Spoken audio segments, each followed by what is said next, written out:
What is going on, homies? Welcome to a new episode of Crossout Clanwars. We are playing the Aspect today, and basically the Aspect is one of my favorite weapons, even though I also find it a bit boring compared to so many other weapons. But it is fun nevertheless, because if you play it right, which I'm not saying that I'm playing it right, but yeah. I still enjoy it a ton whenever we play it, especially with Untaken, because he's a very freaking good Aspect player. So like having two decent Aspect players in your team, or one very good and one decent, that really gets you so far. And then we have Doom and Lith on Tsunamis, and like they also just do a magnificent job. It's a really good team we've like got going here. So there's a treat in Clan Wars for you guys today. The tactic that I'm showcasing in these videos is a tactic that we do every once in a while, depending on the setup, where we actually try to go for the cap, so we have to force people to come somewhat close to us, because if you push into Aspects, I feel like that is where Aspects actually do their job the best. If you can get like the best ground advantage on them, then you have a pretty good matchup versus pretty much anything that is coming close to you. Because Aspects, as long as you don't have to focus too much on where you push in the enemy position, as long as you just have ground to defend, you can really focus on the main thing that Aspects do good, which is degunning. And you will also see that is what we're actually doing here. We just choose to stay around cap and try to force them to actually push into cap by just capturing as many points as quickly as we can. And that just forces the enemy to come so close to us, and whenever they do that, we have a very nice advantage on them, because they have to push in. Look, a Reaper pushing into two Aspects is gonna get degunned so quickly, which he actually also does. I think he's almost degunned there already, or nope, there we go, he's degunned now. So we turn on to onto the other Aspect player here, me and Untaken, and like two Aspects versus one can do one hell of a job on the other guy. So he's pretty much degunned there as well. They just have the Tsunami player left with guns. I actually think he is the only one left already. And as you can see, like putting up that stress on them, very nice shield there, by the way, well played myself. Putting that pressure on them just forces them to get so close to the Aspects and get into the optimal range of Aspects. And I think there is very few weapons, if any, besides the Typhoon, of course, that can actually match the Aspect on degunning power and pressure at that range. For the second match here, we actually try something of the same. Can you even say that? I don't know. My English is shit. But me and the boys, we all just go through church, because we can keep rotating around the enemy there for the longest without getting too exposed to their guns. So it's generally what we always want to do if we push to cap. We just want to stay hidden for as long as possible and actually get close, and then sort of hold our ground on them. A very freaking terrible shield there, but that is what it is. We want to hold our ground for as long as possible and just like stay in cover until they get close enough for the Aspects to actually be effective, which is pretty much what we do. We let them rotate around us, because for some reason they choose to get the same position that they had before, even though that was not a good position for them in any way. Nice little usage there of side armor. That dude blew up for some reason, I don't know why. They have the Aspect coming in. I actually lost the gun there already. I'd say in a 1v1, that dude I'm facing has a better Aspect setup than I do, because his guns are so much more hidden at a close range.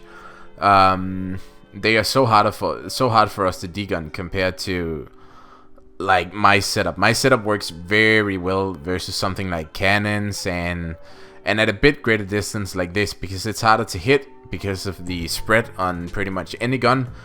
But if you get very close, like the window on my build is much bigger to hit the Aspects than it is on his. So I actually lose two guns here, but still have one, and I keep like quite a lot of damage going, taking him down still by the help of my enemies.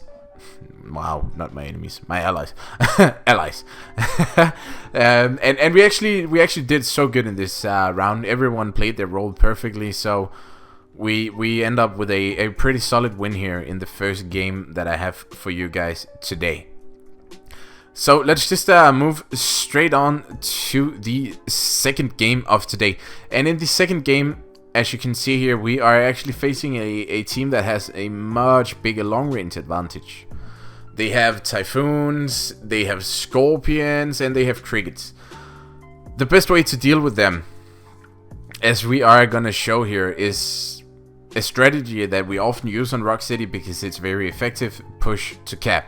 Like, pushing to cap in Rock City is, in pretty much any situation, the best thing to do, I'd say. So that is what we're gonna go ahead and do. We are just like slowly crawling towards.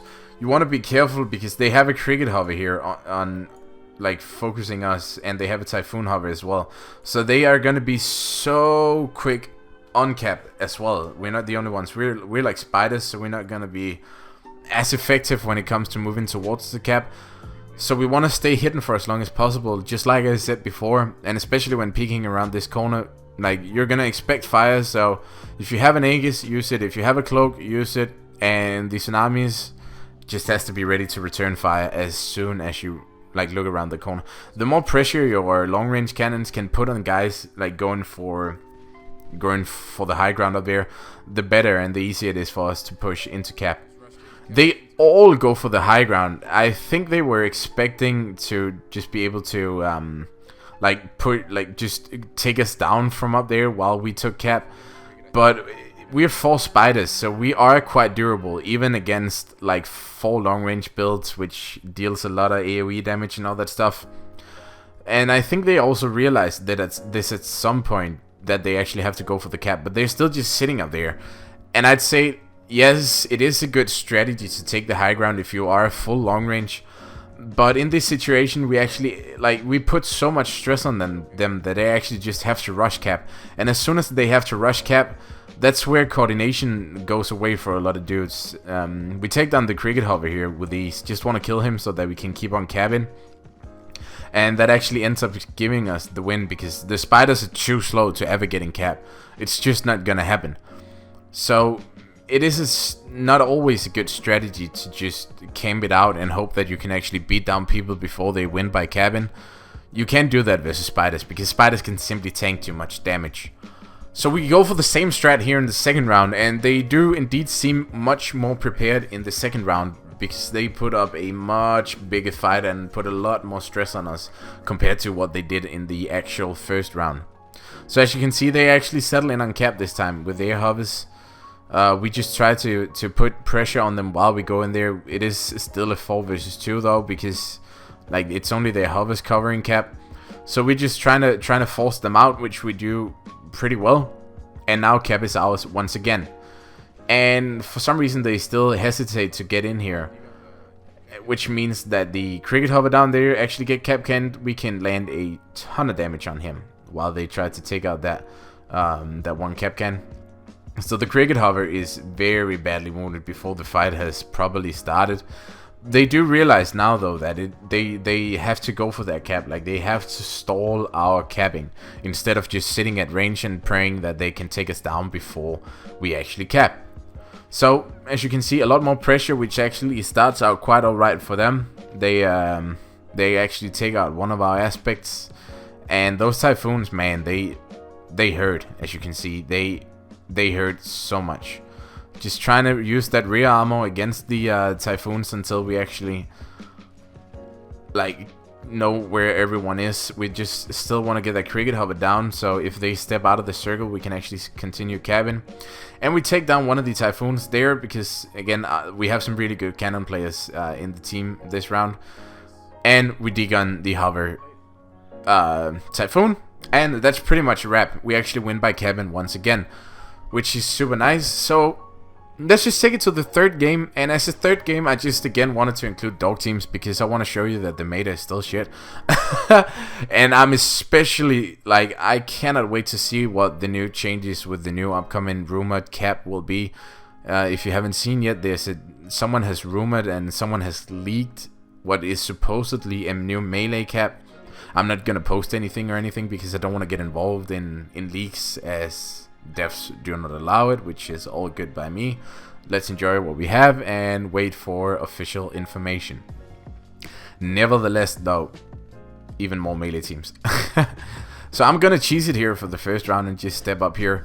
Like, our setup we run in here is so freaking effective. We have 2 decloakers, which is more than enough. And we have a lot of anti-spark thing action going on with the 2 aspects. Like, aspects can degun sparks so freaking quickly. Just using my shield here because I can't really get up there, so I just wanted to block his damage if he was coming in. And also the Aegis actually blocks spark damage. I don't know if you know that, but the Aegis blocks the negative effect and the damage from spark. So that is always nice to know. Just going for the sparks here, and as you can see, like, the aspects just take down sparks so easily. But yeah, everyone really knows what to do against teams, dog teams, because you see so many of them. So it's not really a challenge like that anymore. It's yeah, it's not really funny to play against, and but it is most of the time free uranium though. So we'll still take it nevertheless. As you can see, these guys are actually just getting shreked. There we go. Not saying the dog teams are stupid or anything. You win a shit ton of games and you can get so far with dog teams. But if you have a setup that plays to counter most melee teams, it's an easy win most of the time, or at least it should be. There are a lot of good like dog team clans out there. SSTF, Too Bad, Fear, some of those guys, they always play dog teams and they do that pretty well. So I'm not saying that it is in general free uranium, but if you face a dog team with not a lot of coordination and all that stuff, it's not really too hard. And as you can see here, for the second round, they actually got an instant kill on one of our tsunamis. But again, just going for those sparks, you will just notice there the spark actually went off on that dude. So on to the next one, which we always just go for. We always just go for the sparks first, like spark off and then have a party. So the second dude is coming in here. As you can see, he's gonna get desparked as well. And now you will see, as soon as that spark is gone, you will see why dogs aren't all that effective. Like, I'm just wedged in this corner and I can't do anything.